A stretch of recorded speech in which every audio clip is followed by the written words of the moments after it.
हम सभी भक्तों के बीच छोटी मोटी नोकझोंक तो होती ही रहती है। कई बार तो हमारे प्रभु से ही हो जाती है। ऐसे एक बार श्री राम जी के भक्त और श्री कृष्ण जी के भक्त यानी तुलसीदास जी और सूरदास जी के बीच भी मीठी मीठी छोटी मोटी नोकझोंक हो गई। हुआ कुछ इस प्रकार था कि तुलसीदास जी कहे मेरे श्री राम बड़े और सूरदास जी कहे मेरे श्री कृष्ण बड़े। तो तुलसीदास जी कहते कि चलो एक तराजू लेते हैं और दोनों को तोलते हैं कि श्री कृष्ण बड़े हैं या श्री राम। अब तराजू भी आ चुका था और तुलसीदास जी बैठने से पहले कहते हैं सियावर रामचंद्र की जय। वे जयकारा लगाकर बैठते हैं और सूरदास जी कहते हैं हे मेरे नंदलाला, हे मेरे बांके बिहारी, मेरी भक्ति को शक्ति देना, और बैठ जाते हैं। अब दोनों का पल्ला ऊपर नीचे करते सूरदास जी ऊपर लटक जाते हैं, यानी तुलसीदास जी का पल्ला भारी था और वे जीत गए।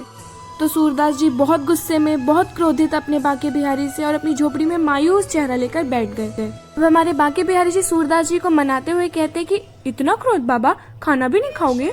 तो सूरदास जी कहते कि तू चला जा यहाँ से, आज से मैं तेरी भक्ति भी नहीं करूंगा, तेरी कीर्तन भी नहीं करूंगा, पूजा भी नहीं करूंगा, तेरा मुख भी नहीं देखूंगा। तूने मेरी भक्ति की लाज तक नहीं रखी, मैं तुझ पे कितना भरोसा करता था। तो बांके बिहारी जी कहते कि बाबा गलती तो आप ही की थी, उल्टा चोर कोतवाल को डांटे।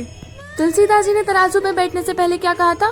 सियावर रामचंद्र की जय, यानी सिया, राम और तुलसीदास जी, यानी उस तरफ 3 लोग। और आपने बैठने से पहले क्या कहा था? मेरे बांके बिहारी जी मेरी मदद करना, यानी मैं छोटा सा बालक और आप। अब आप ही बताइए, वहाँ 3 लोग और यहाँ 2 लोग, जीत वैसे भी किसकी होती? अगर आपको जीतना ही था तो आप मेरी राधा रानी को भी बुला लेते। दोनों की भक्ति श्रेष्ठ, कोई हारता भी नहीं, कोई बैर भी नहीं।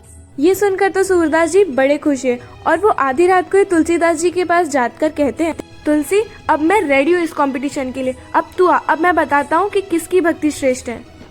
तो तुलसीदास जी कहते हैं देखो भाई, अब भी समय है, पार्टी बदल लो, एक बार हार चुके हो, चोरों की संगत में रहोगे तो डूबोगे ही। और रही बात कंपटीशन की, तो वो सिर्फ एक बार होता है और ये सिद्ध हो चुका है कि मेरी भक्ति यानी मेरे राम जी श्रेष्ठ है। इतना सुनते ही अब सूरदास जी मुंह लटकाए वापस जाने लगे। तुलसीदास जी देखिए तो बड़ा उदास होए जा रहा है, तो वे पीछे से आते हैं और सूरदास जी को गले लगाकर कहते हैं भाई काहे दुखी होते हो? ना तो तुम्हारे श्री कृष्ण छोटे और ना ही हमारे राम जी छोटे। ये तो हम भक्तों का भाव होता है कि हम उन्हें मनाते हैं, और हमारे प्रभु भी कितने प्यारे हैं कि जो उन्हें मनाता है वे उन्हें अपने हृदय में समेट कर रख लेते हैं। तो ऐसे थे हमारे सूरदास जी और तुलसीदास जी। हरे कृष्णा, राधे राधे।